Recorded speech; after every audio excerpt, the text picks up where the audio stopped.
12 জন হিজড়াকে গ্রেপ্তার করা হয়েছে প্রবাসীকে মারধরের অভিযোগে।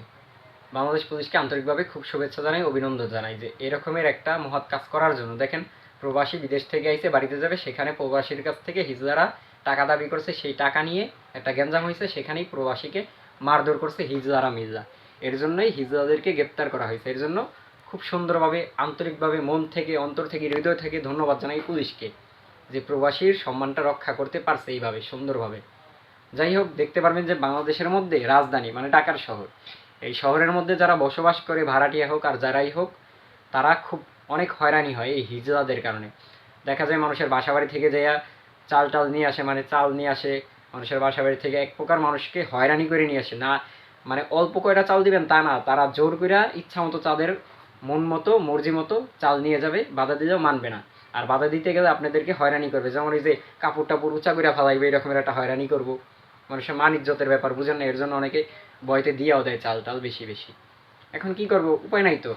আর বিশেষ করে গুরুত্বপূর্ণ কথা হচ্ছে, আপনার টঙ্গী আবদুল্লাপুর দিয়ে যারা যাবেন ঢাকার দিকে, ঢাকা অথবা অন্য দিকে যদি মানে গাজীপুর চৌরাস্তা হয়ে যদি অন্য দিকে যান, মানে টঙ্গী আবদুল্লাপুরের উপর থেকে যদি যান আসেন, তাহলে হিজড়াদেরকে টাকা দিতেই হবে, বাধ্যতামূলক।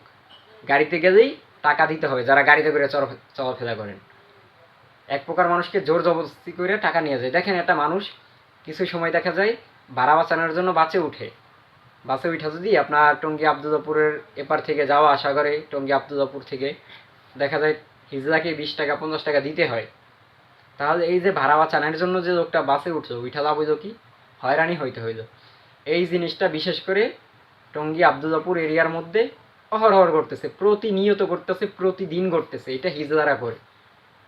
এই এলাকার মধ্যে হিজড়াদের কারণে সাধারণ জাতির যারা আছে চলাফেরা করে, তারা খুব সুন্দরভাবে চলাফেরা করতে পারে না। কারণ হচ্ছে হিজড়ারা হয়রানি করে।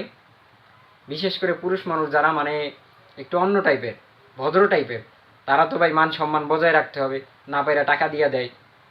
কি করব, কিছু করার নাই তো।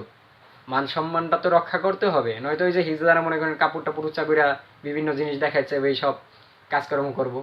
তো যাই হোক, বাংলাদেশের পুলিশকে খুব ভালোভাবে কড়াভাবে এই জিনিসটাকে লক্ষ্য করা দরকার। কারণ হিজড়ার কারণে কিছু কিছু হিজড়া আছে ভালো কাজ করে, কিন্তু তার মধ্যে অধিকাংশ দেখা যায় যে একটু উগ্র টাইপের, যারা কিনা বিভিন্ন অপকর্ম কইরা বেড়ায়, মানুষকে হয়রানি করে বেড়ায়। এই জিনিসগুলো খুব ভালোভাবে পর্যবেক্ষণ করা দরকার।